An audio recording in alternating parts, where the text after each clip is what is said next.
sebuah istilah panggilan ya Pak, tapi tujuan kita kepada Yesus. Cuman kan banyak orang sudah menabuhkan memanggil Allah, kata sesembahan itu. Saya pikir nggak apa-apa lah ya Pak. Bukan karena yang bilang itu dia gila. Iya. Loh, baca bisa Rasul pasal 2. Maka perlulah mereka bersuruh kudus berbahasa macam-macam, termasuk bahasa Arab. Ya nggak tahu lah mereka yang ngomong itu. Bagi saya itu orang tolol aja. Kalau saya nggak sadis sih. Ya, kurang kerjaan. Enggak ada ya. Orang udah jelas orang berbahasa Arab. Makanya saya ketemu waktu saya di HG Singapura, teman dari Mesir. Itu pada ramai isu. Dia bilang, marah mereka. Apa kami ini orang haram? Bagaimana kami mau berbahasa Arab bilang Yahweh? Ya Allah. La ilaha illallah. Ya udah pasti gitu. Orang dia orang Arab kok. Adanya di sana. Mau disuruh bahasa Ibrani. Yahweh pun adalah bahasa yang dipakai ternyata bukan cuma orang bukan cuma orang Israel yang pernah nyebut nama. Ada juga suku tertentu yang akar semitnya sama pakai nama Yahweh untuk dewa mereka.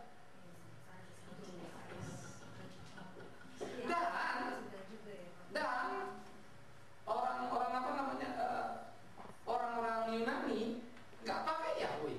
Rasul Paulus punya Theos. Mau bilang kafir dong. Theos itu kan dewa. Kurios dewa.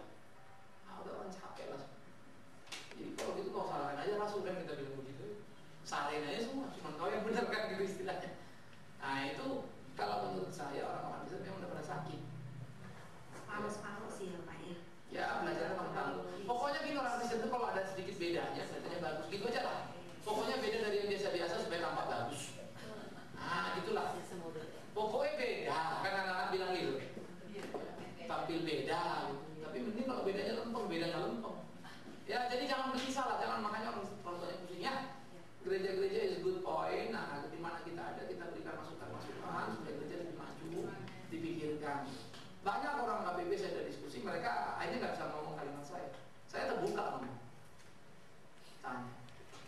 Saya ditanya itu, Pak, ini gimana ya anak muda kami ini kadang-kadang sekarang agak susah ya. Saya bilang, oh sekarang susah, 10 tahun lagi hilang Pak. Paket, saya jelas. Akhirnya mereka mesti atur. Ya tapi nggak tahu ya, itu kan mesti jadi ke pusat sana lagi.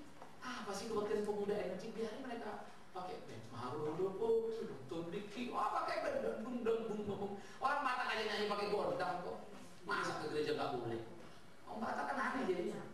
Kau kalau adat boleh pakai gondang, nyanyi di gereja nggak boleh. Kenapa? Pakai sarungnya sih kalau perlu. Main opera seperti itu. Lagu opera kan begitu kan? Main kasapi. Tidak bangun budaya, bikin kaya, kebaktian bikin gitu. Anak-anak betah kan? Tetap dia berlagu Batak, tapi ini harus main. Weh, jangan main main organnya pun bukan organ kita, orgel. Cara main saja sudah sama. Organ bukan main kayak orgel main. Orgel itu dulu karena nggak ada organ yang terbatas, maka dia sistem uap, apa namanya, udara kan keluar dari bambu. Kalau saya ke Jerman dia kan paling tua. Kalau di sana gede Immanuel. Saya ke Jerman, saya juga berangkat lihat orgel-orgel itu gimana. Karena zaman dulu mau bikin musik itu nggak gampang loh. Maka dibikin itu semua, itu perkembangan kan. Sampai sekarang dapat keyboard gitu. Ya nyanyi aja pakai full keyboard. Jangan keyboard udah dipasang, semua udah dipasang, nyanyinya masih main organ. Ya bengelan aja. Oke lah ya. Supaya nggak bengek pakai yang bagus ya. Oke, tapi ibu-ibu tolong jangan sampai anak-anak kalau memang lagi mengalami dilema, jangan ditekan kiri, jangan ditekan kanan. Diajak diskusi pelan-pelan ya. Karena itu anak kita ya. Kalau gara-gara kita ikuti aneh lagi, susah ya. Kita doa. Tuhan terima kasih untuk apa yang bisa kami pikirkan. Tuhan yang menyempurnakan dalam kasih Tuhan. Terus tuntut bimbingan jadi ibu yang bijak, menolong anak-anak kami mewariskan iman yang sejati pada mereka. Di dalam nama Yesus Kristus Tuhan kami hidup, kami berdoa bersyukur dan terus mohon pimpinan Tuhan. Terpujilah nama Tuhan kekal selama-lamanya. Amin. Oke, saya kembalikan dan saya harap ibu semua kami dalam kedalam kehendak-Mu ya Tuhan. Kami yang berbicara, setiap saudara yang mendengarkan. Di dalam nama Tuhan Yesus kami berdoa, kami bersyukur. Amin. Silakan duduk saudara yang kasih. Selamat hari Minggu, selamat beribadah kembali saudara yang kasih. Izinkan saya untuk bertanya kepada kita, siapa di antara kita yang baru pertama kali hadir beribadah bersama dengan kami, kecuali Tribiswara tentunya ya. Ini kan tamu kita spesial ya. Siapa bisa angkat tangan, berdiri di tempat, silakan berdiri di tempat. Lalu teman kiri kanan depan belakang, silakan berdiri. Pengurus akan memberikan satu formulir, saudara isi begitu ya. Oke, selamat datang, selamat beribadah. Yang sudah disalami silakan duduk ya. Di sini ada minumnya tapi nggak sekarang, nanti sesudah kebaktian. Nanti kita ramah-tamah lagi. Minggu pertama sampai minggu ketiga kita itu kebaktian eksposisi. Minggu keempat itu seminar, lalu minggu kelima itu KKR. Ya, itu akan kita lakukan dalam dinamika yang terus-menerus. Lalu kemudian juga setiap pembicara di tempat ini, pembicara yang jujur saja kita tidak sembarang, seleksi baik-baik begitu ya. Nah, karena itu diharapkan terus jemaat ambil bagian untuk bisa melayani bersama-sama. Nah, nanti ini di sini kita baru mulai akhir bulan Februari ya. Februari, Maret, April, hampir 2 bulan. Nah, nanti bulan Mei kita kebaktian kenaikan itu ada event khusus ya, akan kita bikin full orkestra.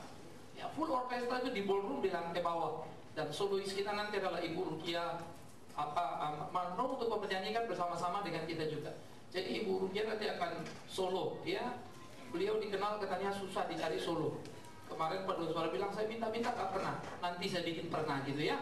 Jadi Pak Homer punya grup nanti akan nyanyi sama-sama. Jadi full orkestra. Jadi alat musik semua full ya. Penyanyinya saya lupa 25 apa berapa, pemain musik ada 12. Saya kalau tidak salah kurang lebih jumlah itu. Jadi betul-betul kita bagian di bawah nanti ya. Harap bisa sampai 1000 orang datang untuk menikmati karya-karya agung. Nah, itu berbicara tentang momentum kenaikan dan saya akan berkhotbah dari sudut itu. Sehingga perpaduan musik yang bagus, pujian yang luar biasa indah, dan khotbah bermutu, nah itu terus akan dibangunkan dalam gereja. Nah begitu di tempat kita. Nah kita terus belajar. Nah saudara-saudara, ini boleh jadi perhatian kita terus menerus untuk ambil bagian sama-sama. Baik, hari ini minggu keempat kita akan seminar. Seminar ini dalam 1 tahun saya akan pilih adalah dasar-dasar kehidupan Kristen. Ya, tentang doa, tentang puji-pujian yang kelihatannya sepele, tetapi sebetulnya banyak sekali orang Kristen salah kaprah. Paling tidak tentang doa. Saya mengalami agak sedikit confusing, agak kebingungan karena orang kok bikin doa itu jadi makin ribet. Begitu ya. Ada doa ini, doa itu dan segala macam. Jadi kita mirip-mirip dengan tetangga kita. Kalau mau ini doanya ini, kalau mau ini doanya ini, kalau mau ini doanya ini. Jadi kita dikurung dalam konstelasi-konstelasi yang justru tidak mencerminkan kemerdekaan kita sebagai anak-anak Tuhan. Kita adalah orang merdeka yang Tuhan tolong, sehingga dalam berdoa kita berkomunikasi dengan Dia. Jangan dibikin ribet. Ya, dan saya juga bukan orang yang sekedar mau bicara itu, tetapi juga menjelajah. Ya, waktu doa Yabes lagi rame-ramenya, saya khotbah tentang doa itu. Saya riset, saya gali, saya tunjukkan fakta dan datanya apa. Ya, sehingga kita menemukan hal-hal yang tepat sebetulnya apa sih begitu. Nah sekarang banyak sekali orang membuat satu metode-metode, omongan-omongan yang sebetulnya makin membingungkan dan jauh dari apa yang Alkitab mau. Nah hari ini kita akan belajar saudara tentang itu. Lalu sesudah nanti saya ceramah, saudara boleh tanya jawab. Ya, jadi nanti ada sempat angkat tangan. Yang segar angkat tangan silakan tulis, nanti angkat kertasnya nanti akan diambil, lalu saya akan jawab. Ya, jadi di sini boleh setuju, boleh tidak setuju. Oke, boleh protes, boleh bikin tulisan, Pak menurut Bapak gitu, menurut saya salah, yang benar begini-begini, nggak apa-apa. Ya, yang tidak boleh lempar sepatu. Kecuali sepatumu Belly nomornya 42, sepasang lempar boleh. Tapi sepasang satu-satu. Biar bisa pakai, maksudku gitu. Ya, nggak apa-apa lah kena lempar kalau bisa kepakai ya. Tetapi disinilah dinamikanya. Jadi jangan segan. Berbeda pendapat di sini tidak masalah, ya. Tapi kita mau tunggu. Siapa tahu pendapat kita benar, saya yang salah. Tapi siapa tahu pendapat itu salah, saya yang benar. Kita sama-sama belajar kan ya? Semua bisa belajar. Good. Kita akan mulai dulu saudara. Doa, apa ini doa? Yang pertama kita akan melihat dengan beberapa pendekatan, ya. Doa bukan pameran rohani. Ya, ini yang pertama. Nah, saudara, apa yang dimaksud dengan pameran rohani? Ahli-ahli Taurat paling suka doa show. Pinggir-pinggir jalan mereka doa begitu ya. Seakan-akan mereka adalah orang-orang yang suci. Kecenderungan orang sekarang membangga-banggakan dalam berdoa, oh kami doa ini, kami doa ini. Saya agak miris. Oke? Sehingga kita tidak lagi melakukan dalam satu kemerdekaan yang utuh, tapi ada kebanggaan kosong yang coba mau ditonjolkan, dan ini bisa jadi berbahaya. Ya, saya pikir ini perlu sebuah kehati-hatian bagi kita. Jangan sampai doa itu semacam pameran di mana saya lebih rohani dari Anda, saya lebih hebat dari Anda, saya berdoa lebih banyak dari kamu. Kamu kemarin gak ikut doa semalam-malaman, saya 3 malam. No. Apa yang mau maksud? Mau bilang kamu lebih kuat 3 malam? Ya, saya suka Martin Luther ketika mengatakan, ketika kau bekerja, kau sedang berdoa. Doamu akan dilihat dari keseharian. Hidupmu baik, itu pertanda doamu baik. Hidupmu jelek, itu pertanda doamu jelek. Kau boleh bilang kau ikut doa di mana-mana, silakan. Tapi hidup kamu tidak menjadi kesaksian, itu pertanda kamu bukan berdoa. Ya, jadi doa itu tidak bisa ditipu, tidak bisa dimain-mainkan. Yang kedua, doa itu bukan mantra yang mesti dibaca berulang-ulang, lalu karena ulang-ulang akhirnya Yesus tergerak. Begitu ya, akhirnya mulai dikabulkan lagi keinginan kita. Itu kebiasaan orang kafir. Sehingga apapun ada mantranya. Kalau ini mantranya ini, kalau ini mantranya ini, kalau ini mantranya ini, kalau ini doanya gini, kalau ini doanya gini, kalau ini doanya gini. Salah. Bodoh pun kita bicara, salah pun kita ngomong, Tuhan ngerti hati kita. Ya, nanti kita akan lihat bagaimana bagian itu, doa yang luar biasa itu. Jadi doa itu bukan mantra. Yang ketiga, doa itu bukan susunan kata atau panjangnya kata. Berdoa bertele-tele terus panjang, pikir kalau sudah panjang Tuhan jadi jelas, nanti Tuhan ngerti. Kalau kau doa pendek Tuhan tidak ngerti, ganti saja Tuhan itu. Masa dia baru ngerti kalau bahasamu panjang, dijelaskan baik-baik. Tuhan adalah Tuhan, kenali dia baik-baik. Masa sih Tuhan tergantung sama kita? Belum kita ngomong aja dia sudah tahu, belum kita minta dia sudah ngerti. Maka saya tidak bisa dengar orang kalau saya suruh doa, ayo ibu-ibu doa. Oh saya nggak bisa doa, tidak ada orang bisa doa. Nggak bisa doa. Kamu Kristen nggak? Kristen, percaya, doa. Pada waktu satu tur ke Israel, saya gilir semua doa. Satu ibu, aduh Pak jangan saya, jangan Pak, saya nggak bisa. Ibu doa, sini maju depan. Pak saya ini baru terima Yesus, baru jadi Kristen Pak. Nggak peduli saya. Tapi kalau sudah Kristen, sudah maju sini, doa. Saya ngomong apa Pak? Apa yang mau ngomongin? Suka-sukamu sih itu saya bilang. Sudah dia doa, Tuhan ini mau kebaktian kita ini, terus saya disuruh doa.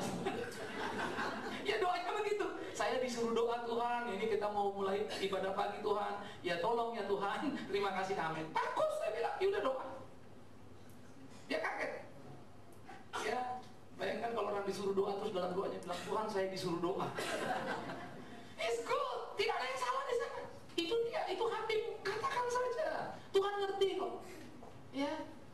Allah bisa karena biasa. Orang bagus doanya panjang-panjang itu karena biasa doa saja. Tidak tentu Tuhan dengerin. Ya, jadi bukan susunan kata. Jadi tidak usah kau berdoa sangat puitis, panjangnya luar biasa, pembukaan saja 10 menit kepada Tuhan yang bertahta di surga, di mana ada kesucian dan luar biasa, malaikat sujud-sujud menyembah pagi, siang dan petang. Engkaulah Allah yang ajaib, engkaulah Allah. Waduh, 10 menit sudah. Sampai malaikat pun mencatatnya sampai. Kalau hatimu jujur, padahal itu cuma mau tunjuk, nih loh aku hebat doanya ya. Hati-hati, kita doa seringkali sudah berdosa. Karena kita mau doa, orang tahu kita pintar doa. Salah. Jadi godaan berdosa paling banyak waktu kita berurusan dengan hal rohani. Termasuk kayak saya khotbah. Saya bisa rasa lebih hebat dari orang lain, saya rasa lebih jago, rasa hebat, saya dosa. Dekat sekali. Maka setan itu paling rajin kerja di gereja. Kalau di naik klub dia agak tidur-tidur. Tak perlu kerja pun sudah efektif kan. Tapi di gereja dia kerja pas supaya kita keganggu semua. Padat ya gitu. Ya. Yang ketiga, yang keempat, doa itu bukan pemaksaan kehendak. Jadi tak usah kau paksa Tuhan. Tuhan tahu apa yang harus dilakukan. Ada orang berkata, doa itu kamu mesti sungguh-sungguh, serius. Kalau kamu doa benar-benar, Tuhan pun bisa berubah keputusannya. Kalau Tuhan sampai berubah karena doamu, maka aku katakan, kaulah Tuhan, bukan dia. Karena dia tergantung pada kau. Ngerti maksud saya? Ini logika-logika yang harus penting hidup dalam benak kita ini. Masa sih Tuhan kita gantung sama kita, berubah karena kita? Kita ini siapa? Hati-hati. Jadi jangan salah mengerti. Ya, ini bukan pemaksaan kehendak. Mau begini Tuhan mesti begini. No. Yesus saja sangat rendah hati pada dia orang yang paling hebat. Dan dalam doanya dia berkata, Bukan kehendakku, kehendakmu yang jadi. Nanti kita ketemu lagi bagian ini. Jadi bukan sebuah pemaksaan kehendak, bukan apa mau kita, oke? Tapi apa mau Tuhan. Perhatikan yang berikut. Ya, doa adalah pertama bersyukur kepada Tuhan. Apapun sebelum kau berdoa, sikap bersyukur adalah paling penting. Kenapa? Doa dimulai dari satu pemahaman. Saudara sudah kenal Tuhan Yesus ya? Amin? Oke. Saudara kenal Yesus, artinya saudara sudah diapain oleh Yesus? Ditebus, jadi milik Yesus kan? Dulu kita orang berdosa, sekarang tidak. Dulu kita binasa, sekarang tidak. Pertanyaan saya, saudara bersyukur nggak untuk itu? Dan itulah yang memenuhi doa. Perhatikan kalimatku. Dan itulah yang memenuhi doamu. Syukur, karena dia sudah tolong aku. Syukur, aku binasa, masuk neraka, di bawahnya boleh ke surga. Syukur, aku boleh kenal dia. Ini penting. Ini mendominasi seluruh doa kita. Jadi kalau Tuhan mau mati di kayu salib menebus dosa kita, kira-kira dia mau pelihara hidup kita enggak? Orang dia mati di kayu salib bisa mau, apalagi pelihara hidupmu? Kan gampang sekali itu toh. Memindahkan kita dari neraka ke surga dia bisa. Masa memberi kita makan dia nggak bisa? Makanya Tuhan marah sekali kalau kita hidup dalam kekhawatiran. Jangan kamu khawatir, lihat burung pipit dipelihara oleh Tuhan. Kamu ini mau apa sih? Kan gitu kira-kira ya. Masa lagi kamu anaknya segambar serupa dengan dia tidak dipeliharanya. Lihat bunga bakung di lembah, bunga bakung di bukit, yang tumbuhnya di batu-batu itu loh, bagus-bagus, indah-indah. Apalagi kita. Itu sebab dikatakan sebelum kau minta Tuhan sudah tahu. Urusan roti, urusan kecil itu, urusan rumah, urusan kecil itu. Dari surga kita ada di sana, dipindahkan dari neraka. Apalagi soal perut kita kecil sekali. Maka biarlah doamu didominasi oleh rasa syukurmu. Maka kalau kita sudah ditebus Tuhan, yang paling pantas kita minta apa ya? Supaya Tuhan pakai kita melayani dia. Camkan itu, pikirkan itu ya. Nah kemudian kita melihat saudara, bagian yang kedua, doa adalah berseru, berbicara kepada Tuhan. Dikatakan di sana, berserulah, maka aku akan memberitahukan padamu hal-hal yang tidak terpahami. Saya suka kalimat itu. Tapi ini bukan misteri. Artinya dengan berseru, berdoa kita makin ngerti kenapa hidup seperti ini, kenapa saya hadapi begini, kita makin ngerti. Ini bukan soal nanti masa depan dibuka sama kita, besok kita tahu dolar bakal naik, dolar bakal turun, lalu kita tukar duit. Dari mana lo tahu? Tuhan yang kasih tahu. Emangnya Tuhan calo falas apa? Enggak, jangan dimain-mainkan begitu. Terlalu rendah Tuhan kita seperti itu. Sometimes kita salah baca, kita bisa jebol bisnis, bisa. Normal itu manusiawi kok. Bisa naik, bisa. Makanya ada orang tidak perlu kenal Tuhan pun bisnisnya bisa sukses. Bisa. Orang kafir itu banyak bisnisnya sukses. Apalagi raja narkoba itu kan. Wah, cepat banget dia melejit. Jadi jangan takut soal itu. Tapi kita kerja benar, Tuhan pelihara kita dan Tuhan akan tolong kita. Jadi di situ berseru, berbicara kepada Tuhan. Ya, yang ketiga, kita memuji Tuhan di dalam doa. Doa adalah sebuah pujian. Ya, Bapa kami yang di surga, dikuduskanlah namamu. Wow. Tiap kali di sini selesai doa persembahan ditutup dengan doa Bapa kami. Saya harap saudara menghayati kalimat itu baik-baik. Memikirkannya. Karena bagi saya itu doa luar biasa sekali. Kandungannya sangat dalam, sangat syarat, pendek tetapi hebat. Ya, sehingga kita diajar ke sana untuk memuji dan memuliakan Tuhan. Nah, memuji Tuhan itu tidak sama dengan menyanyi. Hati-hati. Di dalam nyanyian kita memuji Dia, kita menyembah Dia, kita berdoa kepadanya, kita memohon kepadanya dalam pujian kita. Dalam doa kita memuji Dia, kita menyembah Dia. Jadi pujian, doa, penyembahan tidak bisa dipisahkan. Nah kita suka mengatakan, wah kita akan masuk dalam puji-pujian, sekarang kita akan menyembah Tuhan gitu ya. Itu istilah yang harus dipahami adalah lebih kepada ritme lagunya. Tadi lagunya itu tepuk tangan, sekarang lagu penyembahan, biasanya lagu lebih slow, angkat tangan gitu ya. Tetapi hakikatnya tidak ada lagu hanya penyembahan tok. Gak ada itu. Buka seluruh Alkitab. Di sana komponen itu komplit. Kepada Dia yang besar kita akan menyembah Dia. Kepada Dia agung kita akan memuji Dia. Kepada Dia kita akan menyatakan permohonan kita. Kepada Dia kita akan mengatakan tekad kita. Ya. Maka begitu kita nyanyi, langsung semua unsur itu kelihatan. Itu lagu-lagu yang berbobot, bermutu, hasil sebuah pergumulan, selalu teksnya hebat. Segera terasa di sana. Baris ini, baris ini, baris ini. Itu bagusnya. Langsung kita plek. Ya. Jadi kita cuma membagi ekspresi itu, ada kita berdoa, ada kita nyanyi gitu kan. Ya. Jadi kalau kita nyanyi, ya itu bisa doa. Bisa. Kenapa tidak? Pujian kita, doa kita adalah aku berserah. Itu kan doa kita kan, berserah sama Tuhan. Tapi kita nyanyikan. Ini kekayaan Kristen itu di situ, ibadah itu di situ. Makanya sebetulnya puji-pujian pun adalah bagian dari pengajaran. Betul itu. Ya. Bagaimana orang muda mengingat anak-anak sekolah minggu diajarkan sehingga mereka segera tahu kan? Karena mereka ada di sana nyanyi di dalam dunia ada dua jalan. Langsung anak-anak dalam dunia itu dua jalan, lebar sempit. Kalau surga jalannya sempit loh. Ya, akhirnya anak-anak memahami, tetapi walaupun itu menjadi agak salah pemahaman itu begitu ya. Nah ini memang perlu diluruskan lagi oleh guru sekolah minggu supaya ngerti betul. Ya, bagaimana memahami arti lebar, arti sempit itu apa sih?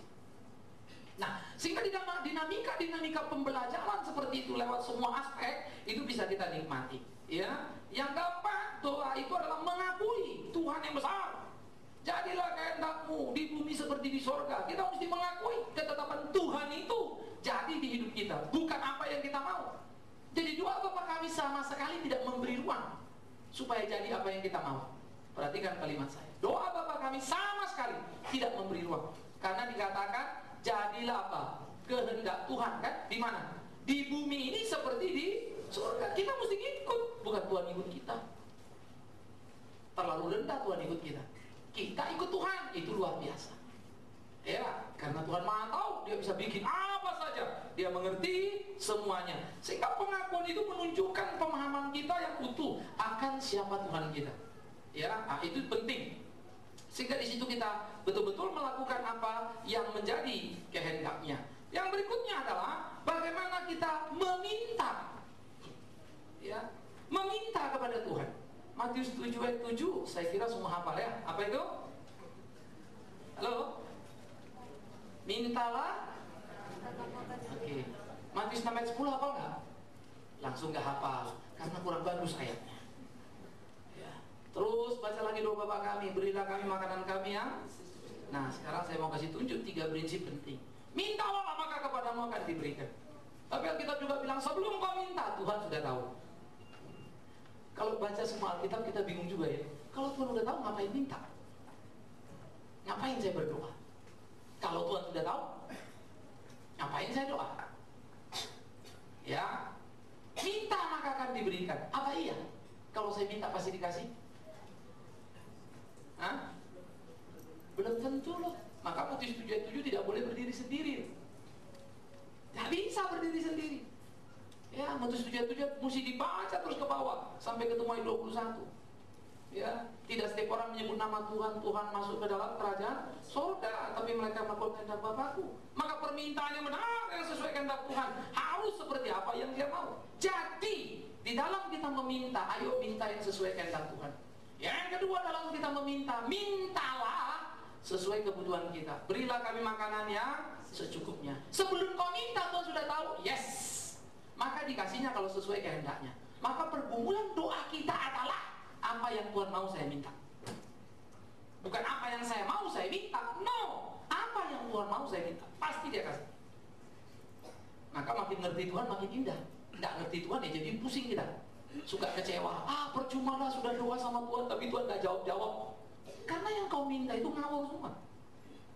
Gitu. Karena yang kau minta itu hanya untuk memuaskan hawa nafsumu. Itu yang dikatakan oleh Yakobus kan.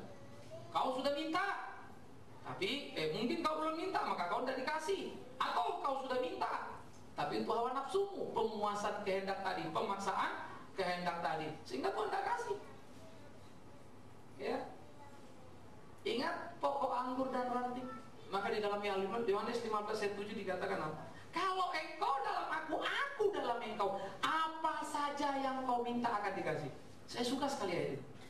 Tapi orang comot ayat itu, terus ya Tuhan, karena itulah aku minta mobil.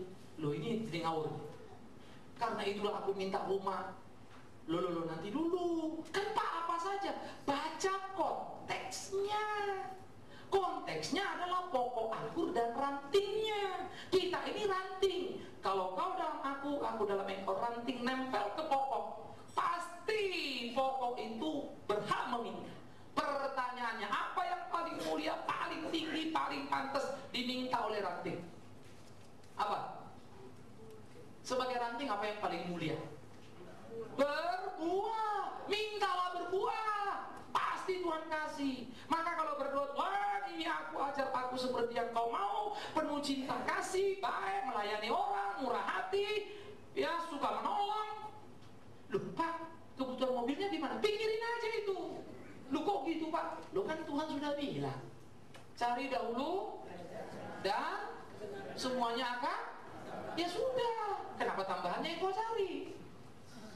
Kita doa tambahannya dulu, Tuhan mobilnya ini. Loh jangan. Maka kita doanya penuh hawa nafsu jadi. Akhirnya doa kita tuh penuh dengan gairah, semua mau dipunyai. Salah loh. Tuhan gak ajar kita begitu. Ada lagi bilang, oh nggak bisa Pak, kita kan anak raja. Bapak kita minta apa saja. Saya akan mengatakan, bodoh sekali kamu. Kamu anak raja, buat apa kamu minta? Karena automatically kamu pewaris. Kok minta? Justru salah. Kalau kamu anak raja, kamu yakin kerajaan itu akan dalam kamu. Tugasmu sekarang, jaga tuh kerajaan baik-baik. Bukan minta ini, minta itu. Itu anak morot namanya itu. Ya. Orang tua, saudara. Saya suka bilang sama anak saya, kalau minta sama bapak, ya kamu minta-minta, bapak mungkin gak ngasih. Padahal kamu bahayain papa, pijit-pijit, minta kan pasti dikasih ya. Nggak usah ngomong, kita juga nanya, kamu perlu apa? Kan gitu ya. Bahasa sandinya kan pijit-pijit kok. Sudah ngerti lah orang tua kan. Tapi ini kalau minta dulu kita juga jengkel jadi. Kita ini orang tua. Ya. Apalagi Bapak kita yang di surga yang terlalu mulia luar biasa, yang sudah memberikan dirinya pada kita. Saya orang tua yang besarin anak saya, kalau minta dulu saya juga kesel. Ya. Tapi kalau dia ngomong bagus, ngomong manis, kita lain ya. Itu papa sama anak. Kita mestinya jangan melulu dari perspektif serakah kita yang kita mau bicarakan tentang doa, supaya semua kita rajin berdoa sehingga apa yang kita mau Tuhan kasih. Salah. Ya. Jadi lihat dari perspektif yang lain. Kalau betul kau anak raja, percayalah kerajaan itu bagianmu. Kalau betul kau anak raja, pelihara itu kerajaan. Gitu loh. Ya kan, bikin apa yang seneng buat Bapak itu. Ya. Yang berikut saudara, disitulah kita belajar meminta itu dengan tepat begitu ya. Jadi tidak meminta apa yang mau kita. Jangan paksakan kehendak kita. Ya, harus hati-hati. Yang berikut, mengapa berdoa? Yang pertama harus diperhatikan itu adalah perintah Tuhan sendiri. Kalau kamu berdoa, berdoalah seperti ini. Nah, itu saya kutip saja satu dari Perjanjian Baru, tetapi di Perjanjian Lama itu sudah menjadi bagian dari kehidupan tokoh-tokoh beriman.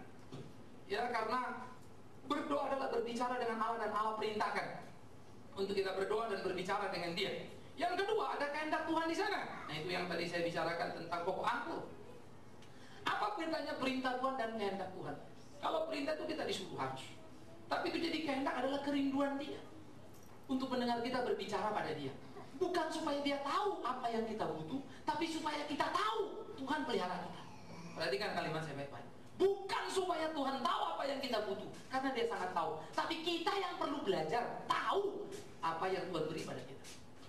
Maka pengalaman doa akan membuat kita semakin hari semakin berubah, menyerupai apa yang Tuhan mau. Bukan Tuhan yang berubah. Oke, harus diperhatikan. Sehingga perintah Tuhan, kehendak Tuhan, itulah kenapa kita berdoa. Sehingga yang ketiga, saudara, semakin kita berdoa, semakin kita mengenal Tuhan. Ini kasus Habakuk. Menarik. Kalau dibaca Habakuk ini nabi. Nabi ini memulai ceritanya dengan menggugat dan bertanya, why God? Ini pertanyaan semua manusia. Kenapa Tuhan? Waktu itu dia bingung, kenapa hukum terbalik? Oke? Kenapa juga orang penuh dengan kelaliman? Kenapa ya anak-anak Tuhan itu kok kayaknya kalah begitu ya? Dia kecewa, dia nanya, kenapa Tuhan? Oke. Yang menakutkan saudara, saya sebut menakutkan karena jawaban Tuhan. Habakuk baru tanya kenapa, Tuhan jawab Habakuk, yang lebih ngeri akan kutunjukkan. Nah, lo, yang ini aja sudah ngeri, kok ditunjuk yang lebih ngeri lagi. Kau akan lihat ada satu bangsa yang besar. Waktu itu Tuhan bicara tentang Asyur. Intinya, apa saja yang diinjaknya, itu teritorinya. Betapa hebatnya. Pasukannya, tentaranya, wah, gak ada yang bisa melawan dia. Sampai Habakuk kaget gitu kan. Tetapi kemudian Tuhan juga ngomong sama Habakuk, tetapi ketahuilah, ya, dia akan merasa hebat, jago, dan dia akan bermegah. Dan pada waktu dia bermegah, baru aku akan menampar dia. Saudara-saudara, betapa sulitnya membayangkan cara Tuhan hidup. Apa memelihara kehidupan ini. Ada orang jahat, kita sudah doa supaya orang jahat ini kenapa datang, Tuhan malah kasih orang jahat itu sukses, berhasil jahat sekali, sampai menindas kita. Gila ya. Ada saat-saat kayaknya Tuhan nggak nolong. Ada saat-saat kayaknya Tuhan biarkan kita sendirian. Kita mulai bilang, why God? Saya kan sudah baik, saya kan sudah mulai oke. Kenapa orang jahat ini masih sukses saja? Kita kan maunya orang jahat itu segera mati sama sudah. Kan kira-kira begitu ya. Dengan begitu kalau kejahatan habis-habis maka hiduplah kita. Salah. Nanti itu di surga. Hidup ini penuh pertarungan dan diwarnai keberhasilan orang jahat. Ini Alkitab. Tuhan kasih Asyur sukses dan Asyur menghancurkan Israel. Babak belur dibawa menjadi orang-orang buah. Selatan dihancurkan sama Babel, dibawa jadi orang-orang buah. Kaget lu kalau baca Alkitab baik-baik. Itu sebab Yeremia nabi sampai teriak-teriak ratapan. Dia ngeratap. Saya jujur ya, kalau baca pikiran mereka saya lihat, saya belum sampai loh ke tingkat pergumulan yang seperti itu. Sampai Nabi Yeremia meratap, kenapa kau buat aku sampai lupa bahagia? Kau paksa aku makan racun ya Tuhanku. Why? Itu juga teriakan Yeremia. Tapi kemudian dia tersentak lalu berkata, namun satu hal yang ku tahu ketika kulihat kasihmu, tahulah aku, kasih setiamu selalu baru setiap. Yang itu hafal, atasnya kau udah hafal kan? Karena yang itu yang enaknya. Yang gak enaknya gak mau tahu. Baca tuh dari pasal 1 sampai pasal 3. Saya pernah membuat grafik ratapan itu. Wah, fluktuasinya, naik, boom, turun, blas, naik lagi. Itu kayak sudah mati dia, sampai hidup juga dia nggak tahu. Tapi kemudian dia lihat kasih Tuhan dia naik. Tapi bukan berarti Israel nggak dibuang, tetap aja kebuang. Hebat ya. Jadi nggak berubah, tetap aja dibuang ke selatan. Kerajaan selatan tetap dibuang ke Babel. Tetapi disitulah dia melihat pertolongan Tuhan. Nah disitulah istilah Raja Shalom, Juru Selamat Mesias itu dikumandangkan baik oleh Yesaya, pengharapan oleh Yeremia. Hebat nggak? Tapi nanti dari pembuangan baru datang kemenangan. Kadang-kadang saya nggak ngerti kenapa harus begitu ya. Dibuang 50-an tahun, nunggu kurang lebih 400 sampai 500 tahun baru Yesus datang. Wah itu lama banget. Yeremia udah mati, saya udah mati, nggak sempat melihat lagi. Kejahatan sukses ya? Yes. Jujur saudara, sulit untuk memahaminya ya. Tapi baru saya ngerti, ketika kejahatan itu hancur, barulah kita tahu kita setia apa enggak. Kalau kejahatan sukses, seringkali kita kedapatan tidak setia, karena ini yang ikut yang sukses. Tapi kalau kejahatan sukses, kita tetap setia. Engkaulah yang disebut martir gitu loh. Nah doa ini yang menguatkan kita, itu meneguhkan kita. Sampai-sampai kita Roma menggambarkan seringkali kita berdoa nggak tahu lagi apa yang mau diomongin, sampai beratnya pergumulan, tapi Tuhan ngerti. Hebat ya. Disitulah kita merasakan semakin mengenal Tuhan. Nah itu sebab di dalam bagian keempat Habakuk baru sadar. Sehingga di dalam pasal 3 itu waktu Habakuk makin ngerti Tuhan, lalu dia memberikan sebuah kesimpulan, ada perubahan pada Habakuk. Kalimatnya sederhana saja. Ya, sekalipun ladang tidak panen. Oke. Kandang-kandang tidak ada, domba-domba ataupun lembu-lembu, pohon padang tidak berbunga, kata Habakuk, tapi aku tetap memuliakan nama.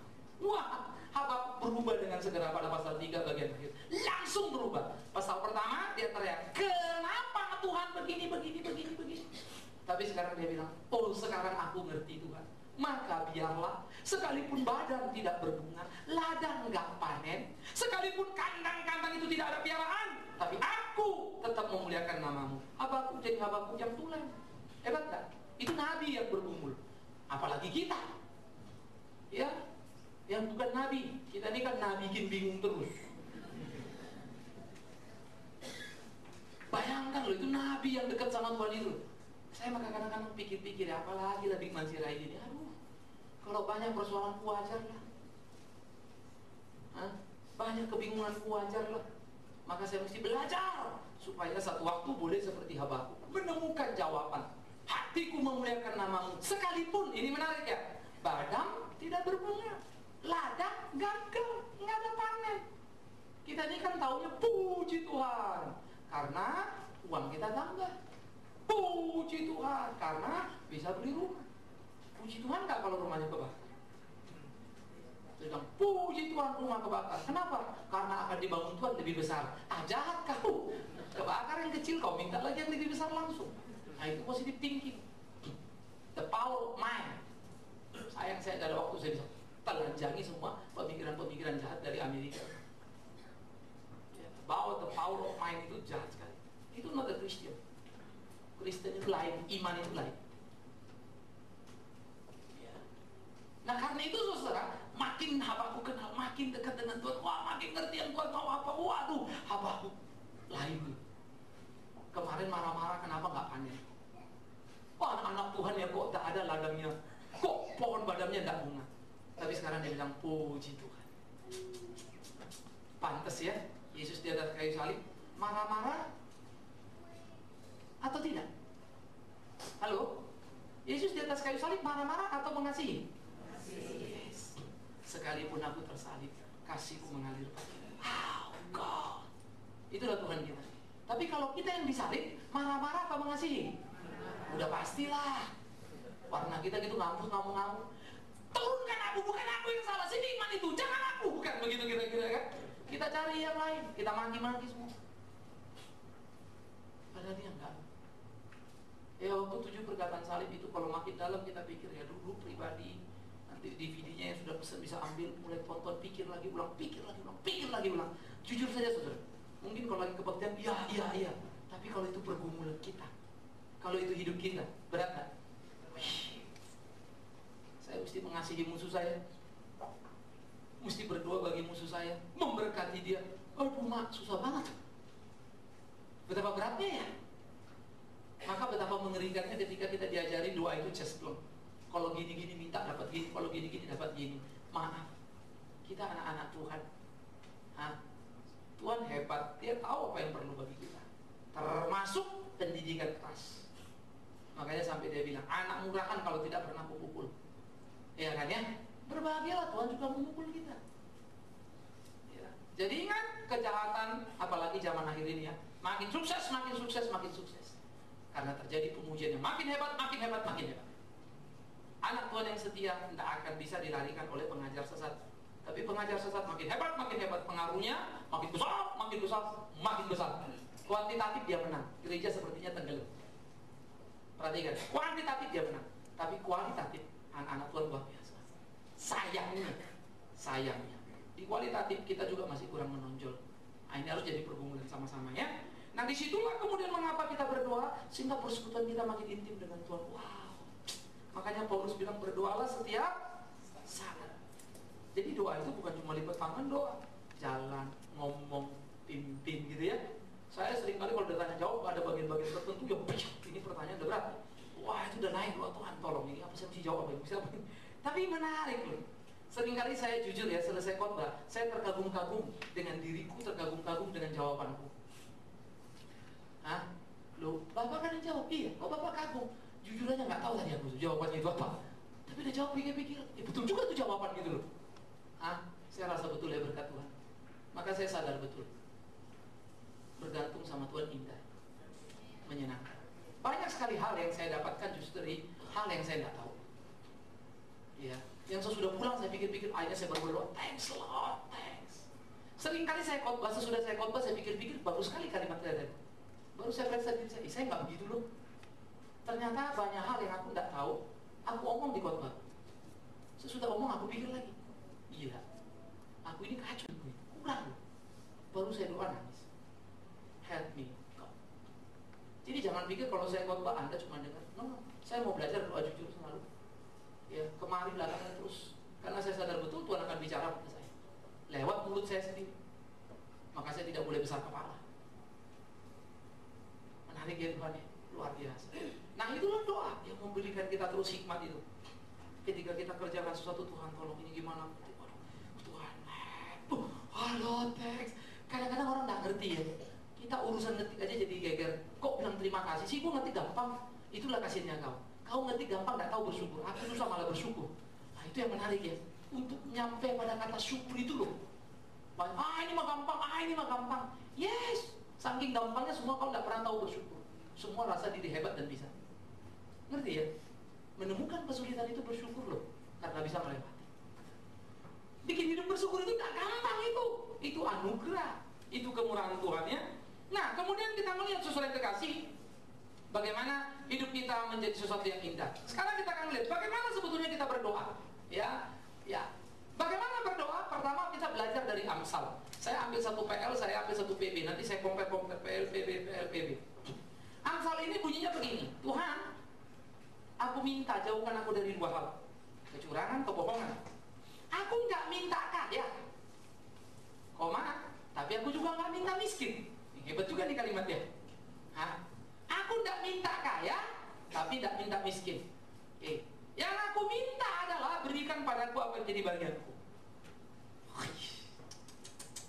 Itu doa saya kagum loh. Kenapa? Dia bilang begini, supaya kalau aku kaya, aku tidak besar kepala. Dan kalau aku miskin, aku tidak mencuri dan mempermalukanmu. Kalau kaya aku tidak besar kepala dan melawanmu. Jadi dia tidak minta kaya, enggak loh. Miskin juga enggak. Apa yang dia minta? Bagiannya. Ini doa. Itu doa yang bagus itu. Kenapa? Karena kita tahu tuh Tuhan sediakan bagian kita kan ya. Mazmur 127 bilang, Tuhan memberi roti kepada anak-anaknya kapan? Waktu kita masih. Makanya waktu saudara tidur. Begitu bangun pagi, pergi kerja ngapain? Kita pergi kerja ngapain? Bukan kerja, ngambil roti yang Tuhan kasih tadi malam. Tapi adanya di kantor. Jangan kau bangun pagi, Tuhan mana rotinya? Bukankah kau berkata, aku bangun pagi ada roti? Kenapa tidak ada roti sini? Langsung Tuhan jawab, pemalas, belajar sama semut kan begitu. Menarik loh Alkitab. Kita dijamin, tapi harus bertanggung jawab. Nggak disuruhnya kita jadi pemalas.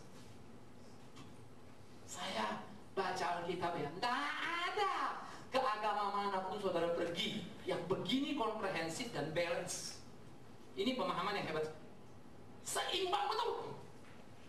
Disediakannya roti, disuruhnya kita ngambil. Kita ambil roti, jangan besar kepala. Tuhan yang taruh di situ.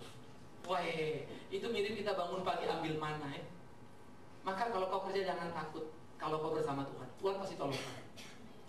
Pak, kantor saya mau PHK. Kenapa kau takut PHK?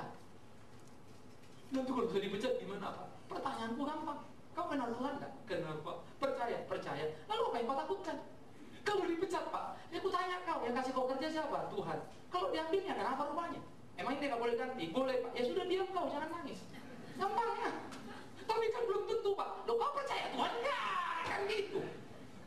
Itu namanya gak percaya Tuhan. Kalau percaya pasti Tuhan tolong. Saya berani berdiri, saya ngalamin itu.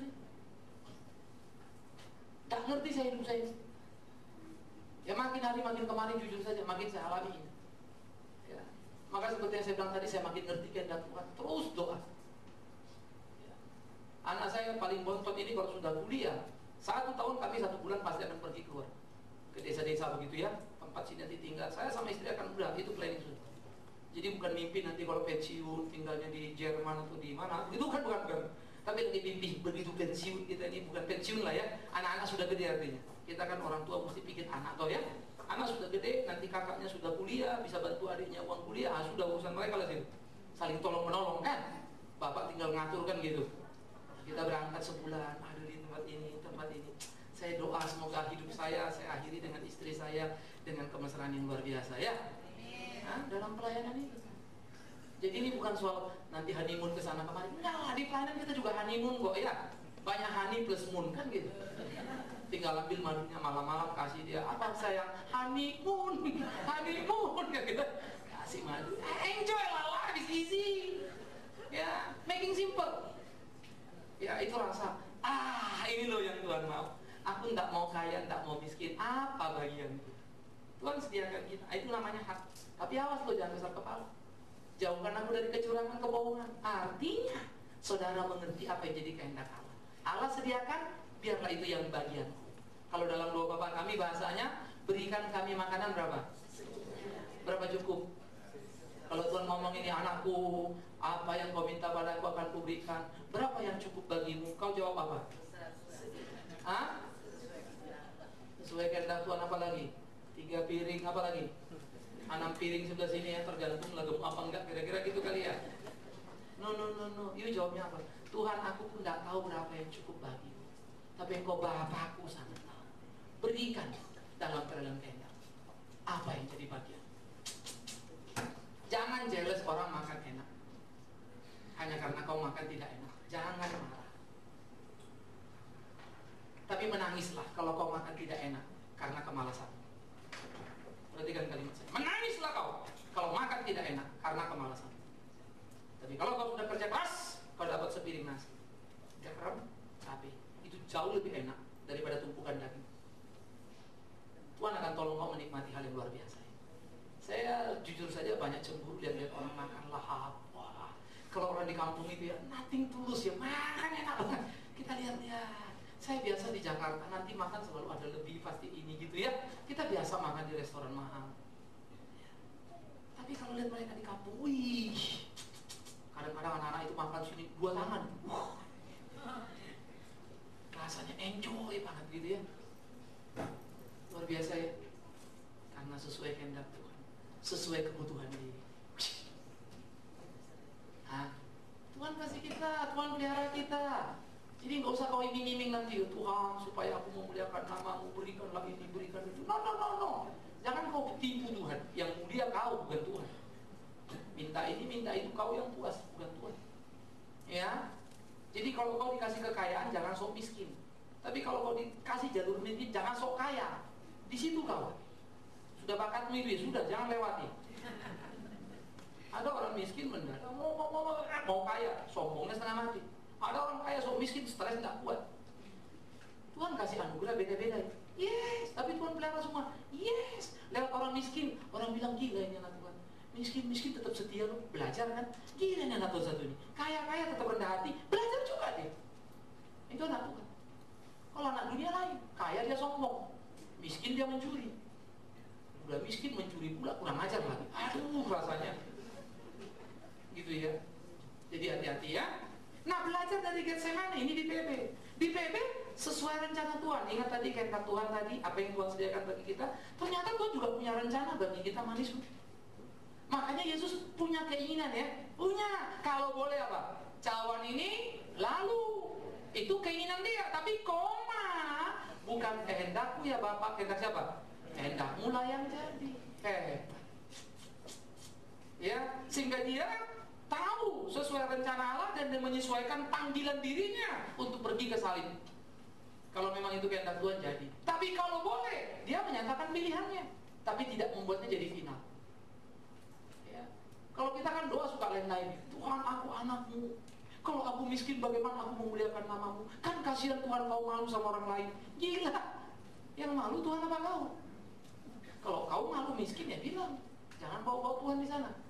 Kita pojokkan, kita PT kompli dia kan. Sampai akhirnya sepertinya dia supaya mesti berkati. Ada orang bilang, lo kalau anak Tuhan miskin-miskin Pak, gimana dong mau memuliakan Tuhan? Saya akan melawan kalimat itu. Siapa bilang kalau kau kaya memuliakan Tuhan? Tapi kalau kau takut akan Tuhan, hidupmu akan memuliakan Tuhan lewat kekayaan. Jangan bolak-balik. Prinsip pertama, takut Tuhan. Mau kaya miskin pasti hidup memuliakan Tuhan. Siapa pemberi persembahan paling baik di Alkitab? Janda miskin, bukan janda kaya. Dan sesudah janda miskin itu memberi, apa ada yang kita bilang? Sesudah janda miskin itu memberikan yang terbaik, maka besoknya jadilah dia janda kaya. Nah ada ya, sampai mati pun miskin kawan itu. Ke surga kan dia? Udah pasti. Yesus saja memuji dia. Saya respect tuh. Tapi jujur ya, kadang-kadang masih susah untuk membuat orang sama. Tapi sebelum bilang, wah Aceh pas ada tsunami, wah Tuhan marah sama Aceh karena gereja ditutup. Saya bilang please jangan ngomong gitu. Oh iya Pak, itu teguran. Kejadian lagi di Nias. Tuh lihat Pak, Nias juga dimarahin Tuhan. Makanya Tuhan marah kalau umatnya dipermainkan. Saya bilang, loh, nanti dulu kau baca ilmu bumi apa enggak? Nias itu majoritinya Kristen. Lo ngawur ini. Kristen majoritinya di sana. Ya hancur juga. Di Jakarta ini para koruptor hidup. Aman-aman aja kawan itu. Kita banjir dia nggak kena, maklumlah koruptor. Semua bisa diaturnya. Dia tahu mana yang banjir, mana yang enggak. Suka-sukanya di situ kan, gitu kan? Apa kemudian mereka itu orang-orang suci? Hanya karena mereka aman dan sukses? Hati-hati loh. Maka mari kita hidup benar, itu harus. Oke? Nggak perlu kita menerjemahkan, mencari tahu seperti Habakuk tadi. Ingat, kejahatan bisa sukses, yes. Tapi anak Tuhan harus tunjukkan kualitasnya. Ini loh. Maka hidup kita dikatakan seperti apa? Domba diutus kemana? Datanglah serigala. Ayo bertanding, jangan takut. Saya akan terus belajar berbicara kebenaran. Doakan terus. Mengkritisi kekristenan dan pelan-pelan saya akan ke kancah nasional. Ya, program TV kita sebenarnya mengkritisi. Saya mengkritisi sebagian dari pemerintahan. Pendidikan pembunuhan yang luar biasa. Negara harusnya tanggung jawab. Semua orang hanya bicara mesti turun. Tapi kita tidak ngerti mesti dua baik-baik ya. Tahun lalu begitu, rating kita udah mulai naik. Sabtu 6:30 dibuyarkan. Dipindah ke Minggu jam 4 pagi. Sekarang kita sudah bagus-bagus Minggu jam 6 pagi. Tadi pagi tidak ada ya. Karena dipindah, besok sana jam 3 lagi. Ratingnya juga baru naik, saya dilaporin rating lagi baru naik. Digusur lagi. Saya juga tidak ngerti ini. Apa ini? Kadang saya juga sudah agak frustrasi sebagai manusia, saya sudah mau cabut saja sudah. Tapi yang satu bilang jangan dicabut deh Pak, nanti mau masuk susah lagi. Ya sudah lah, kita lihat dulu pelan-pelan Tuhan mau apa, saya juga tidak ngerti. Ya, saya rindu sebenarnya orang Kristen yang punya channel TV mau kasih. Ya, anak-anak kita yang kemarin terakhir, anak-anak Kalimantan di-shoot ya, anak-anak kita yang sekolah sana mereka sharing kesaksian. Khusus banget. Nah, yang kali ini ada Pak Otto Sibuan, terus Pak Erwin dari segi lawyer sama pengusaha melihat pendidikan, tapi nggak bisa. Nggak bisa disiarin. Kayak bukan nggak bisa Minggu jam 6, tapi besok pagi jam 3. Siapa yang bangun jam 3 besok? Sedih ya. Tapi nggak bisa ngomong. Kadang-kadang saya pikir Tuhan, aku lah yang punya TV gitu kan, kuatur semuanya. Itu cita-cita aku. Aku mau punya radio, punya TV, supaya nggak ada yang bisa ngatur, yang ngatur programnya kita kan. Tapi kok nggak punya Pak? Nah, suka-suka Tuhan belum dikasih urusan diri. Urusanku, bagianku aku kerjakan. Apa Bapak nggak bisa ngotot? Oh bisa, kalau ngotot aja mah bisa. Bisa mempengaruhi banyak orang bikin radio. Tapi aku nggak rasa Tuhan suruh ke sana kok. Dan rasa juga Tuhan nggak digerakkan orang untuk ke situ. Ya pelan-pelan. Antara kebutuhanku, mauku, sama mau Tuhan, saya mesti hati-hati ya. Itu bisa jadi mauku. Gak gampang ya. Gampang, berat tuh. Kita bikin sekolah Kalimantan, mau bikin toto gak bisa, mesti doa terus. Ya. Baru rasa tahun ini 1 sarjana, tahun depan 2, tahun depan 4, oh moga-moga terus. Tapi kita juga belum tahu gitu. Tapi saya cuma percaya Tuhan pasti tolong kita. Nah itu yang kita mesti ingat. Kita tidak tahu hari esok. Nggak ada yang tahu kan ya. Tapi ingat, kita tahu pasti Tuhan pimpin kita itu loh penting. Kita nggak tahu hari esok, tapi pasti Tuhan pimpin kita besok. Jadi apapun terjadi besok jangan takut. Oke, Tuhan tidak pernah tinggalkan kita. Satu rambut jatuh saja Tuhan tahu. Yang berikut kita lihat contoh doa ya. Contoh doa. Saya ambil pengenalan di PL dan pengenalan di PB. Menarik. Ini dua kasus sama sebetulnya. PB itu mereka udah diancam oleh ahli Taurat, tidak boleh lagi memberitakan Injil. Memberitakan Injil mati gitu kan. Nah kemudian pada waktu itu rasul-rasul berdoa, mengapa bangkit bangsa-bangsa, mengapa rusuh semuanya, ya, melawan yang diurapinya. Itu ada di Mazmur pasal 2. Doa daripada Daud juga ya. Sehingga Daud berkata, ya Tuhan bawalah kekayaan bangsa-bangsa, taklukkan kepadamu begitu ya. Jawaban doa di dalam perjanjian lama nuansanya sangat fisikly, supaya musuh itu kalah gitu kan, kekayaan bangsa-bangsa diambil. Tapi begitu di PB lain loh. Nuansa di PB begini, sesudah menceritakan pergumulan di Mazmur itu, rasul-rasul bilang gini, ya Tuhan sekarang berikanlah kami keberanian untuk memberitakan firman-Mu. Karena waktu itu diancam. Berikanlah tanda-tanda menyertai kami, mujizat dan lain-lain. Itu tanda. Tapi mereka kemudian memberitakan Injil disertai dengan tanda-tanda itu. Kita sekarang lain, tanda-tandanya diduluankan semua. Bukan pemberitaan Injilnya, terbalik-balik kita sekarang. Jadi percaya mujizat, percaya, yes, ada itu. Tapi itu bukan pertama. Injil itu yang pertama. Maka Tuhan akan kasih penyertaan tanda sesuai dengan kebutuhan di mana kita ada. Saya 2 orang sakit banyak sembuh. Yes. Saya 2 orang sudah mau mati, tidak bisa mati-mati, 2 tahun sudah nggak mati, 1 lagi sudah stres dan nggak mau hidup. Saya dipanggil pelayanan, itu paling tidak ada 3. Saya doa, kemudian mati loh. Tapi tolong jangan kau spesialisasikan aku. Jadi ada yang nggak bisa mati-mati, Pak Bigman lah kemari begitu kan?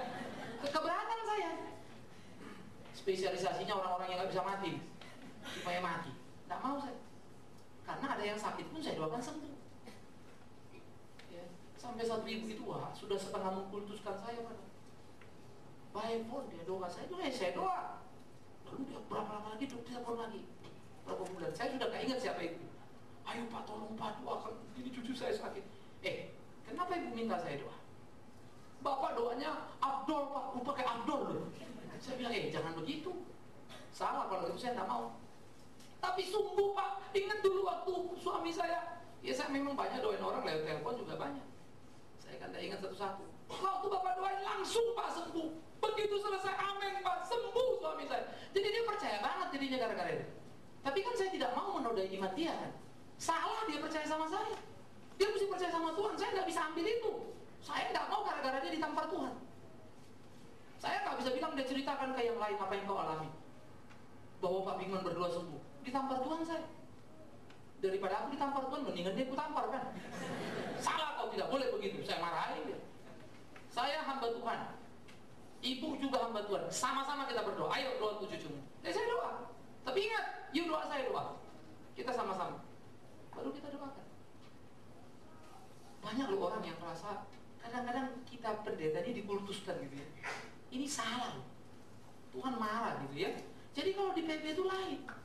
Ada masalah mereka minta supaya berani memberitakan Injil. Akibatnya ya sudah kita lihat, masuk penjara lah, dihajar lah, inilah kan. Tapi terus saja memberitakan Injil ya. Kita ini masih takut-takut kan. Kita cuma berani di ruang gereja saja.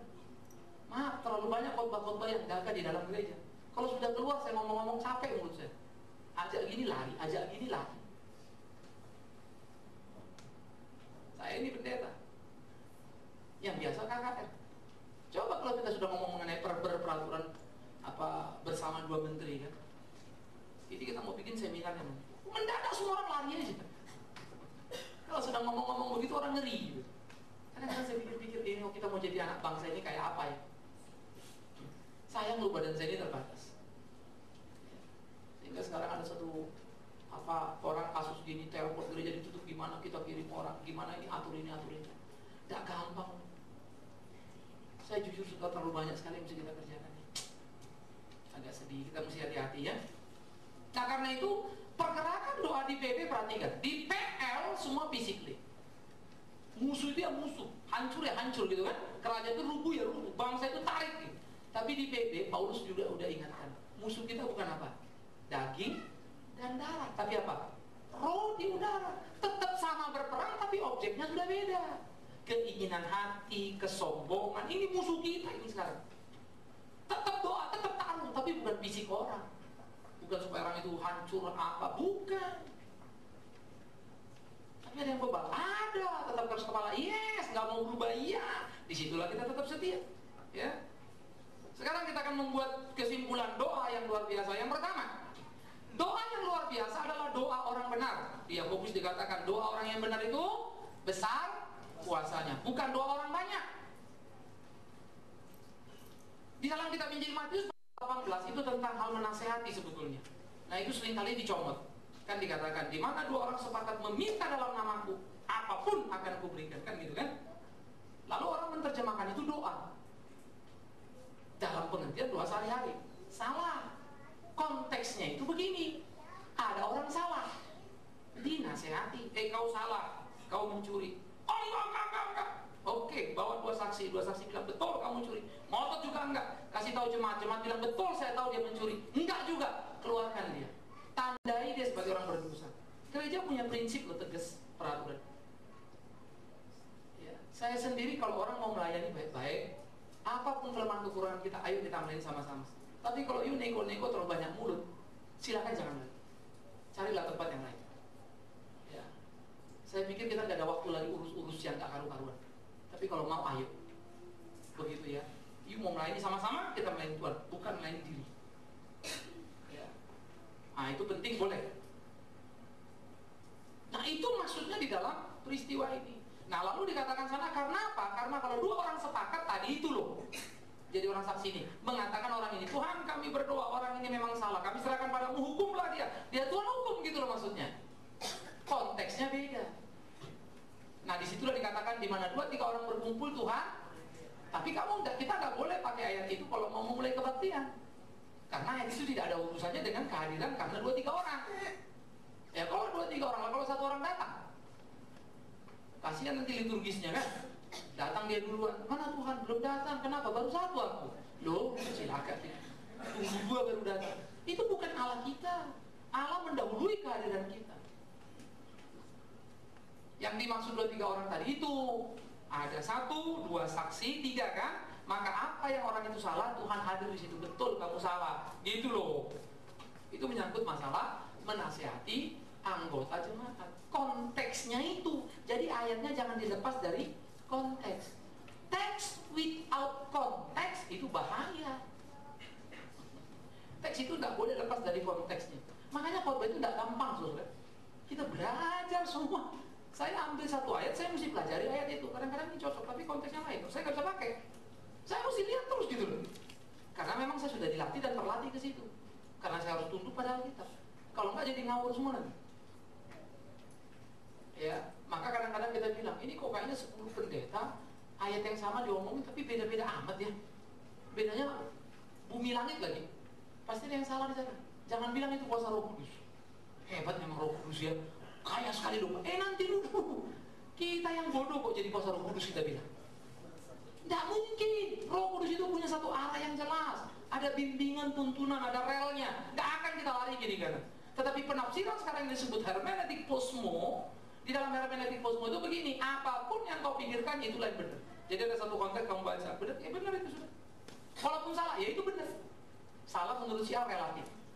Apa yang kau tonton film, menurutmu itu apa? Ya itulah. Itu the hermeneutik posmo. Karena posmo itu semuanya relatif. Suka-sukamu menafsir kira-kira gitu. Sekarang menghantam gereja. Tapi susahnya.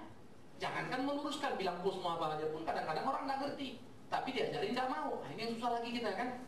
Katanya lah Roh Kudus, ya sulit kita. Ya semuanya mau-maunya saja sudah. Ini Roh Kudus yang bilang, Roh Kudus yang bilang. Linglung kita. Ini kok Roh Kudus ada begini, modelnya apa ini? Nah itu hati-hati ya. Jadi bukan 2 orang banyak tapi 2 orang benar. Kalau kau benar sendirian doa jangan takut. Dan jangan bilang gini, 1 orang aja doa sudah hebat, apalagi kalau banyak. Lah emangnya surga bergerak gara-gara orang banyak? Itu namanya demonstrasi. Itu kalau presiden iya. Tuhan tidak perlu. 1 suara kita yang sungguh-sungguh dia dengar. Jangan hina dirimu ya, siapapun yang kau pasti Tuhan perhatiin. Yang berikut, doa yang sepenuh hati, bukan doa yang bertabur kata indah. Sepenuh hati itu ingat Hana. Hana doa ingat ya. Komat kami nyanyi saking sedihnya, pengen punya anak tapi belum punya. Aduh, Imam Meli ngeliat mabuk ya. Karena antara kesedihan sama ngomong sudah campur aduk. Tapi Hana bilang tidak, hatiku hancur gitu ya. Tapi Tuhan jawab gak doa Hana? Yes, dapat Samuel. Tapi doa pemimpin imam-imam ahli Taurat, wah hebatnya kalau berdoa, panjangnya luar biasa. Tuhan benci. Tuhan gak suka. Doa itu mesti jujur ya. Makalah pemungut cukai doa tunduk kepala. Ya Tuhan, ampunilah aku orang berdosa ini. Tuhan mendengar doa. Tidak ya? Itu yang harus kita pikirkan. Yang berikut, doa yang luar biasa itu adalah doa seorang pribadi. Ada 10 orang kusta, 1 disembuhkan, orang asing lagi. Kemungkinan besar Samaria. Tapi ketulusan hatinya Tuhan dengar, engkau diselamatkan. 9-nya lagi dapat kesembuhan, dapat, tapi tidak selamat jiwanya. Ya, doa seorang pribadi, bukan doa seorang pendeta yang hebat. Matius 7, 21, 23 ingat? Tidak setiap orang menyebut namaku Tuhan akan masuk dalam kerajaan surga, tetapi mereka melakukan kehendak Bapa-Ku. Lalu yang berkata, bukankah aku mengusir setan dalam namamu, membuat mujizat dalam namamu, dan menyembuhkan orang sakit dalam namamu? Yesus berkata, hanyalah pembuat kejahatan, aku tidak kenal engkau. Nah, sangat mengerikan ya. Kalau suatu waktu kita mati, Tuhan mengusir kita, padahal kita berkhotbah dalam nama Yesus. bikin mujizat sembuhkan orang sakit dalam nama Yesus. Kenapa? Karena dia ambil itu untuk keuntungan dirinya, untuk memuaskan dirinya. Dan Tuhan biarkan. Ingat tadi ya, orang jahat banyak dibikin berhasil. Pembicara-pembicara kacau banyak yang berhasil. Tapi kemudian Tuhan akan tampar. Bagi saya, lebih bagus kita ditampar sekarang. Jangan sampai ditampar di sana. Biar Tuhan marah-marah. Maka hati-hati, jujur pada diri ya. Itu motivasi yang penting. Jadi doa seperti itu. Ini yang harus kita perhatikan. Dan kemudian saudara, ya, yang harus kita perhatikan juga satu hal di dalam kita berdoa, perhatikan baik-baik ya. Doa yang luar biasa itu sangat sederhana, sebuah percakapan yang tahu posisi. Kita mesti jelas posisi kita di mana. Tuhan adalah Tuhan. Kita hambanya, jangan atur dia, biar dia ngatur kita. Sikap yang rendah hati, katakan dalam kejujuran dan ketulusan, jujur, tidak pakai motif-motif sembarangan. Ya, jadikan doamu sebuah pujian dalam kesukaan karena dia sudah menebus. Bersyukur karena kita sudah menerima, bukan akan. Ya, akan itu cuma proses pembentukan aktualnya. Tapi iman kita sudah mendapatkannya. Dia pelihara kita. Caranya itu urusan dia. Makanya kita belajar untuk makin mengerti dia. Jadi yang berdoa itu kita yang makin berubah, bukan Tuhan yang berubah. Sebuah permintaan dalam penyerahan, minta jangan atur dia, tapi berserah karena percaya Tuhan akan bikin, tuntun, pimpin. Nah itu namanya paradoks. Meminta itu aktif, menyerah itu sepertinya kesannya pasif gitu ya. Padahal pasrah adalah tindakan aktif mempercayakan seluruh hidup kita pada dia. Sangat sederhana, tapi justru sangat sederhana membuat kita seringkali tidak bisa. Karena kita maunya yang aneh-aneh. Heran ya, yang sederhana dibikin ribet. Jangan ya. Nah saudara, ini harus hati-hati. Dan terakhir, di dalam mengerti akan kebenaran, mari kita berdoa dalam kebenaran. Maka saya harap semua kita belajar. Pertama, kalau kita misalnya lagi doa persembahan gitu ya, ini semua mesti belajar. Kita tidak bisa berdoa persembahan misalnya dalam pemahaman yang salah. Berkatilah persembahan kami untuk jadi alat melebarkan kerajaan-Mu ya Tuhan. Mana bisa kerajaan Tuhan dilebarkan? Ini kerajaan Tuhan bukan 2 hektar mau jadi 2,5 hektar. Oh maksudnya gini Pak, ada orang belum bertobat supaya pemberitaan Injil bahwa dia bertobat. Betul dia bertobat, tapi tidak sama dengan kerajaan Allah makin lebar. Kasihan sekali kerajaan Allah bergantung pada pertobatan. Kalau gitu kerajaan Allah sama kerajaan setan gede mana? Gede setan, karena banyak dipanggil, sedikit yang di cilaka kita nih kalau gitu. Ini asumsi-asumsi yang harus hati-hati.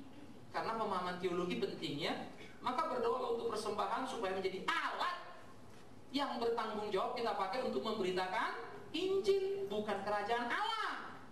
Makanya dalam doa Bapa kami, jadilah kehendak-Mu di bumi seperti di sorga. Datanglah apa? Kerajaan-Mu. Jadi gak usah bayangkan kerajaan itu sebesar apa ya Pak. Jangan tanya besar apa. Itu about quality. Menarik ya. Kalau kita berdoa makanan misalnya, ya, kami berdoa untuk makanan kami. Ya Tuhan, kuduskan dan sucikanlah makanan ini. Jangan. Karena kata kudus dan suci berkaitan dengan kata kados. Di dalam Alkitab itu berbicara tentang bagaimana makanan kudus dan makanan najis. Najis itu simbol daripada dosa. Kemudian dalam perjanjian baru kata kados itulah yang ditarik untuk membuat seseorang menjadi spesifik. Kados, kudus dipisahkan dari, tidak sama dengan. Ini satu kumpulan di atas ini dikeluarkan ini. Ya, ini kudus. Dia tidak sama lagi dengan yang kalau kita anggap ini dosa ini enggak. Dikeluarkan dari yang berdosa sehingga ini tidak sama dengan yang berdosa. Itu kudus. Makanan mana bisa digitukan? Masa makanan dikuduskan? Maksudnya dijauhkan dari hama penyakit, Pak. Ya boleh, ya bilang saja jauhkan dari penyakit. Kalau Tuhan berkatilah makan ini, otomatis lah kalau udah berkati itu termasuklah di situ itu kan. Berarti kan mesti bersih dari penyakit kan gitu kan. Nah, supaya apa? Supaya kita punya pemahaman yang utuh. Suci itu membersihkan dari dosa, bukan hama. Oke? Sehingga kata kados di PL memang itu seringkali dipakaikan dengan makanan kudus, makanan tidak kudus, makanan sehat, tidak sehat. Tapi dalam konteks kenajisan dosa. Ya, itu harus hati-hati ya. Sehingga kita doa makin hari makin baik. Kalimat-kalimat yang kita pilihkan gitu kan. Sehingga itu membuat kita makin merasakan, menghargai kehadiran Allah. Tetapi kalau kemudian orang doanya begitu gimana Pak? Ya nggak apa-apa, Tuhan juga ngerti lah. Masa Tuhan nggak ngerti kita salah. Tapi kalau sudah tahu yang benar, ya jangan diturusin nanti. Ya, jangan sekedar model. Karena apa? Orang lain nanti yang belajar, kita ditertawakan. Seorang ahli agama Kristen, dia belajar kristologi, mentertawakan pendapat seorang pendeta tentang Kristus. Dia bilang terlalu rendah pemahaman kristologinya, bla bla bla bla itu. Saya baca, maaf ya, ini kiai apalah ini, ustadz atau apa namanya ya, dosen lah ya. Iya, betul dia, memang pendeta ini yang salah. Tragis nggak? Seorang pendeta dikoreksi kristologinya oleh seorang ahli dari IAIN. Dan memang IAIN ini benar dalam konteks itu. Kan ironis kita kan? Jangan sampai orang mengkoreksi kita yang agamanya lain. Mati kita nanti. Ayo orang Kristen tunjukkan ya, sehingga elegansi berdoa. Ingat tadi, berkati makanan ini menjadi kekuatan tubuh jasmani rohani kami, melayanimu, hidup kami sehari-hari, bla bla bla bla. Oke? Dan kalau doa, belajar saja doa sederhana ya. Kalau doa makan ya, doalah makan. Tidak usah kau doakan seluruh Indonesia. Akhirnya setengah jam, 45 menit, kasihan yang mau makan. Tidak makan-makan dia. Ya, kalau kau disuruh doa persembahan, doakan persembahan. Kalau suruh doa pembukaan, doa untuk pembukaan. Jangan digorongin semua. Belajar bila-bila. Ya, jadi saya jujur saja seringkali terganggu. Sampainya Tuhan, kapan lah kau ini amin? Pendeta ini udah murung-murung perut kita kan. Begitu dia amin, udah kembung. Gak makan lagi kita susah. Jadi doanya itu saya bilang cuma menemukan ambisi diri dia saja. Dia mau tunjukkan dia pintar kali berdoa. Tapi dia lupa awak lapar. Jangan gitu ya. Jadi jangan jadi batu sandunan dalam berdoa itu bukan demo, bukan susunan kata. Tuhan ngertilah siapa kita. Makanya jangan doa cuma lagi di petangan penting. Hari-hari kita doa. Tiap jalan kita doa, sambil kerja kita doa, nyetir kita doa. Ya, oke kita stop sampai sini. Silakan kalau ada yang mau bertanya. Nah sekarang waktunya tanya.